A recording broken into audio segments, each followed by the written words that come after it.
Hi friends, ఈరోజు రైతు బజార్లో మనకు రైతుల నుండే నేరుగా వినియోగదారులకి ఇక్కడ సప్లై చేస్తున్నారు. మనకు రైతుల నుండి ఇక్కడ ఎక్కువ ఆదాయం తీసుకోకుండా మామూలుగానే 10 రూపాయలతో తేడాతో ఇక్కడ మనకు అందరికి కూడా వినియోగదారులకి అందిస్తున్నారు మన రమణయ్య గారు. చూడండి, అన్ని రకాలు ఉన్నాయి. ముల్లంగి,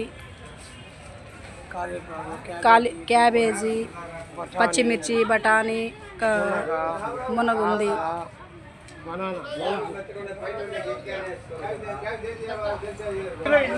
అలసంద, బెండ, తర్వాత వచ్చేసి క్యారెట్, బీట్రూట్, బీన్స్, చిక్కుడు, వంగ, అన్ని అరటి అన్ని రకాలుగా, పచ్చిమిర్చి 3 రకాలు, టమాటో, బీర, బీట్రూట్, క్యారెట్, వంకాయ 3 రకాలు, చీగొంకాయ, యూకోలు, దొండ.